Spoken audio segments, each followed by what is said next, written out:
میں داخل ہوگا. سب سے آخر میں بہشت میں داخل ہونے والا کون ہے؟ غیبت کرنے کے بعد توبہ کرنے والا سب سے آخر میں بہشت میں چلا جائے گا. لیکن اگر توبہ نہیں کی تو اے موسیٰ سب سے پہلے جہنم میں جانے والا کون ہے؟ غیبت کرے. دوستو چھوٹا سا کام ہے نا، اس کے ذریعے کتنے نقصانات ہمیں اٹھانا پڑ رہا ہے. ہمارے اعمال ضائع ہو جاتے ہیں، ہماری عبادت قبول نہیں ہوتی، اور آخر میں جس حد اور مقصد کے لیے ہم اور پیدا کہ بہشتی بننا ہمارے اعظم سعادت ہے، وہ بھی ہم سے محروم ہو جاتا. کیا چھوٹی سی اجتماعی نقصان کیا ہے غیبت کے؟ ہم اور آپ اس غیبت کے ذریعے ہمارے سوسائٹی میں کیا اختلاف وجود میں آتا ہے. اس غیبت ہمارے سوسائٹی میں ہمدلی، محبت، اتحاد اور وحدت جو ہے وہ ختم ہو جاتی ہے. غیبت سے کیا ہے؟ غیبت سے ہمدلی، محبت، وحدت ختم ہو جاتی ہے. اگر ہم اور آپ غیبت کریں تو ہمارے جامعہ سے کیا ہے؟ وحدت، ہمدلی ختم ہو جائے گی. مولا علی فرماتے ہیں ایاک والغیبہ، غیبت سے دوری اختیار کرو. کہا کیوں؟ اس لیے کہ یہ غیبت تمہیں خدا سے بھی دور کرے گا، یہ غیبت تمہیں لوگوں سے بھی دور کرے گا، اور تمہارے اعمال ضائع ہو جائیں گے. دوستو کیوں کریں کیوں غیبت کریں جب ہمارے لیے اور ہمیں خدا سے دور، ہمیں ایک دوسرے سے دور. اس سے کیا ہوتی ہے؟ ایک اجتماع میں بیماریاں پیدا ہوتی ہیں. آج ہم اور آپ کے جامعے میں ایک دوسرے پر اعتماد ختم ہو جانا کیوں غیبت. میں کیسے اعتماد کروں آپ پر؟ آپ تو فلانا صاحب کی، میرے دوست کی آپ میرے سامنے غیبت کر رہے ہو، اس کی برائی کر رہے ہو. میں کیسے اعتماد کروں آپ میرے دوست کے سامنے میری غیبت نہ کریں، میری برائی نہ کریں. لہٰذا جب بھی غیبت کرے تو فوراً اسے روکو. وہی کہو کہ بس شکریہ، آپ مجھے سنانے کی ضرورت نہیں. نہ مذاق میں، حتی مذاق کی صورت میں بھی نہ سنیے. کوشش کیجئے کہ وہیں پہ فل سٹاپ لگائیں، تاکہ کیوں آپ خود بچو، نہ کہ اس کی سیفٹی کے لیے، اپنی سیفٹی کے لیے. اگر آپ نے اس کی غیبت سنی، ویسے آپ نے حرام کام بھی کیا، اور ساتھ ساتھ میں آپ نے اسے مہلت دے دی کہ آپ کی بھی غیبت کرے کسی اور کے سامنے. جیسے امام جعفر صادق فرماتے ہیں لا تغتب، غیبت نہ کرو، اس لیے کہ تمہاری غیبت ہو جائے گی. جب تم غیبت کرو گے تو تمہاری غیبت بھی ہوگی.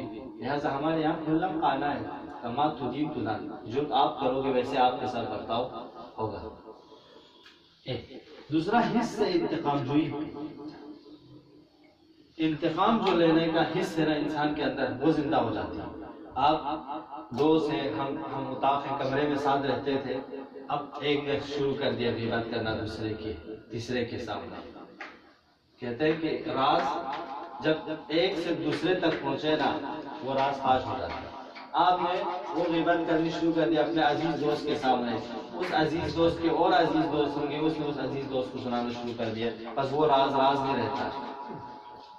اب جب آپ کی یہ غیبت گھومتے گھومتے پھر اس بیچارے کی جس کی غیبت کی وہاں تک پہنچتا ہے، وہ سوچتا ہے اچھا اتنے سال اس نے میرے ساتھ زندگی کی، آج اس نے یہ کر لیا. اب وہ شروع کر دیتا ہے اچھا ٹھیک ہے اس کی بھی کچھ حسن زن لے لیجیے، شروع کر دیتا ہے حص سے انتقام جوئی. لہٰذا کہتے ہیں مکن چاہ بہر کسی، مکن چاہ بہر کسی، کسی اور کے لیے کنواں نہ کھودو. اول خود دوم کسی، پہلے خود گرو گے بعد میں دوسرا گرے گا. ٹھیک ہے؟ لہٰذا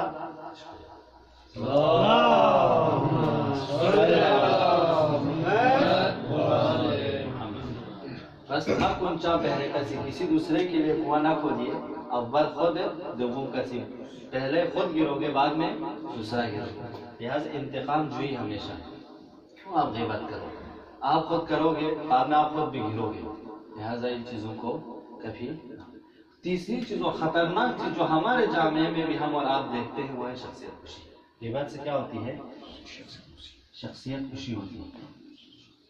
شخصیت کشی یعنی انسان کی ویلیو ہے نا، اجتماعی حیثیت. کتنے آپ اور ہم اتنے سارے خدمت جامعے کے لیے کرتے ہیں، تب جامعے میں کچھ سوسائٹی میں سوشل ویلیو آپ کی ایجاد ہوتی ہے. ایک شخصیت بنتے ہو آپ، ایک پرسنل بنتے ہو، ایک انسان بنتے ہو باعزت. ایک چھوٹی سی غیبت آپ کی اتنے سالوں سال کی کمائی ہوئی عزت کو کیا کر دیتے ہیں؟ ختم کر. لہٰذا ہم اور آپ ان چیزوں سے بچیں. ایک چیز ہے تہمت، ایک چیز ہے غیبت. غیبت اور تہمت میں کیا فرق ہے؟ رسول گرامی اسلام فرماتے ہیں غیبت جو برائی ہے اس انسان میں، اس سے دوسرے کے سامنے ذکر کرنا غیبت ہے، لیکن تہمت جس انسان میں برائی نہیں ہے، جو آپ بول رہے ہیں وہ اس میں نہیں ہے، اسے اس کی طرف نسبت دینا، یہ کیا ہے؟ بس غیبت اور تہمت میں فرق سمجھ میں آیا۔ اب چلے ہم اور آپ خطا کار انسان ہو گئی ہوگی غیبت، اب کیا کریں شیخ صاحب؟ آج ہمیں پتہ چلا یہ سب حرام ہے، اس کی بنا پر میں بھی پھنسوں گا، جامعہ میں خرابی ہوں گی، میں ایک چھوٹا سا کام اپنے دوست سے بولوں گا لیکن اس کا صدمہ پورے جامعہ اٹھے گا قیامت تک آنے والے، اس کے لیے اب میں نے کر لیا، اب میں کیا کروں؟ علماء فرماتے ہیں ایک تو توبہ کرو، دوسرا اب جس کی غیبت کی ہے اگر آپ کے توان میں ہے اسے معافی مانگنا، جا کے اسے معافی مانگنا، نہیں ہے آپ کے وسعت میں، آپ ان سے معافی تلفی نہیں کر سکتے تو اس کے حق میں دعا کرو، اس کے لیے استغفار کرو۔ آج سے دوستو ہم اور آپ کمرے میں جب بھی کوئی مذاق تو شروع کرو ایک پروگرام بنانا، فوراً مذاق کے بعد معافی کرنا، فوراً مذاق کے بعد معافی، تاکہ کسی کے دل میں کوئی اگر بری بات کسی کے دل میں لگا ہو وہ معاف کر دے آپ کو، وہ لے کے نہ جائے عمر پر، اور وقت تو غیبت نہ مذاق میں نہ کسی میں کرنا ہی چھوڑ دیجیے، ختم کیجیے اس بیماری کو اپنے آپ سے۔ کیوں؟ کیونکہ ہم اور ہم دو لوگوں میں کر رہے ہوتے ہیں لیکن اس کا اثر پورے سوسائٹی پر، پورے جامعہ پر، آئندہ والی نسل پر ہماری ہوتی ہے۔ لہٰذا جامعہ میں امنیت نہ ہونا، اعتماد نہ ہونا، لوگوں کے سامنے ذلیل ہونا، یہ سب سبب ہے کس بنا پر؟ ایک چھوٹے سے کام پر کہا اس پہ کیسے کنٹرول کیا جائے؟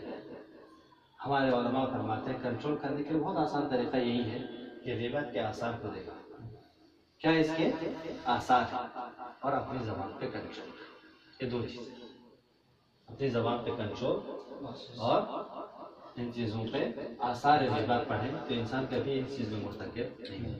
امید رکھتے ہیں کہ خدا ہم سب کو غیبت کے اس برے آثار سے نجات دے، اور یہ غیبت کرنا بھی حرام، غیبت سننا بھی حرام، ہمارے سارے علماء کا متفقہ جملہ ہے، نہ غیبت کرو نہ غیبت سنو۔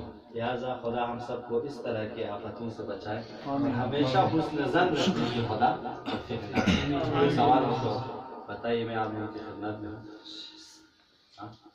اور حالی چیزوں پہ توجہ کریں، انشاءاللہ آئندہ کی کلاس تک پھر آپ کو یہیں پہ ختم کرتے ہیں اس کلاس کو۔ وصلی اللہ علی محمد وآلہ الطاہرین۔